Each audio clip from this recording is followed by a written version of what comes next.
नमस्कार मित्रों, खेल और खिलाड़ियों की आवाज़ खेल पथ में आपका हार्दिक स्वागत है। मित्रों, फ्रांस में 33वें ओलंपिक खेलों का समापन हो चुका है। इस बार भी अमेरिका 40 स्वर्ण, 44 रजत, 42 कांस्य सहित कुल 126 पदक जीतकर मेडल सूची में शीर्ष स्थान पर रहा। प्रमुख प्रतिद्वंदी चीन 40 स्वर्ण, 27 रजत, 24 कांस्य सहित कुल 91 पदक जीतकर पदक तालिका में दूसरे स्थान पर रहा।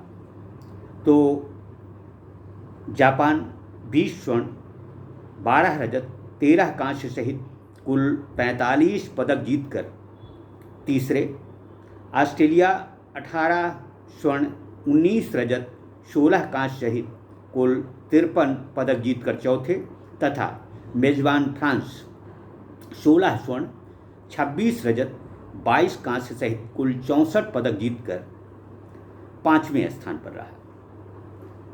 भारत की जहाँ तक बात है, भारत के 117 सदस्यीय दल ने पेरिस ओलंपिक में सिर्फ 6 पदक जीते हैं। भारत ने टोक्यो ओलंपिक से भी खराब प्रदर्शन किया है। देखा जाए तो 24 साल बाद भारत पदक तालिका में 71वें स्थान पर रहा। भारत से ऊंची रैंकिंग पाकिस्तान की रही। यदि सरकार द्वारा किए गए खर्च और पदकों की संख्या का आकलन करें तो भारतीय खिलाड़ियों ने जो 6 पदक जीते, इनमें एक पदक की कीमत 78 करोड़ रुपए से अधिक आती है। हमेशा की तरह एक बार फिर से हमारा देश, हमारी राज्य सरकारें अपने खिलाड़ियों के प्रदर्शन पर बलैयाँ ले रही हैं। तरह तरह की घोषणाएं हो रही हैं, खिलाड़ियों को अधिकारी बनाया जा रहा है, तो उन पर करोड़ों की बरसात हो रही है। यह ड्रामा, यह प्रपंच आखिर किस लिए? क्या वाकई में आबादी की दृष्टि से और खर्च की दृष्टि से हमारे खिलाड़ियों ने शाबाशी का काम किया है? क्या भारत इसी लायक है? क्या हमारे खिलाड़ी, हमारे युवाओं में अमेरिका, चीन, जापान, ऑस्ट्रेलिया, फ्रांस जैसे देशों के खिलाड़ियों से टक्कर लेने की क्षमता नहीं है? बहुत सारे ऐसे सवाल हैं जिनका जवाब हमारे खेल तंत्र को सोचना होगा। हम आज़ादी के 75 साल से आम जनता का पैसा सेक चिल्ली बघारते हुए पानी की तरह बहा रहे हैं। आखिर 470 करोड़ रुपए खिलाड़ियों पर खर्च हुए। हम दुहाई दे रहे थे कि इस बार हम 10 के पार होंगे। आखिर क्या सोचकर हम इस तरह के दंभ भरते हैं तथा प्रतियोगिता समापन के बाद सिर्फ प्रपंच करते हैं? उन जमीनी स्तर पर स्ट्रगल कर रहे खिलाड़ियों की तरफ किसी का ध्यान नहीं जाता। अलबत्ता हम खिलाड़ियों को आर्थिक मदद के नाम पर माला माल करते हैं, उन्हें शासकीय सेवाएं मुहैया कराने को गुहार लगाते हैं। भारतीय खेल तंत्र को, भारत सरकार को इस बात को सोचना चाहिए कि क्या अमेरिका, चीन, जापान, ऑस्ट्रेलिया, फ्रांस, इन देशों में भी खिलाड़ियों को आर्थिक मदद और शासकीय सेवा का अवसर मिलता है। यदि यह देश भारत की तरह चोचलेबाजी करने लगें तो इनके देशों में हर शासकीय पद खिलाड़ी के नाम ही हो जाएगा।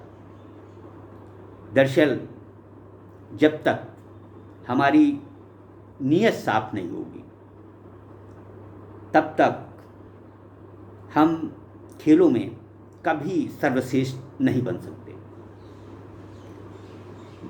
भारत सरकार ने पेरिस ओलंपिक के वास्ते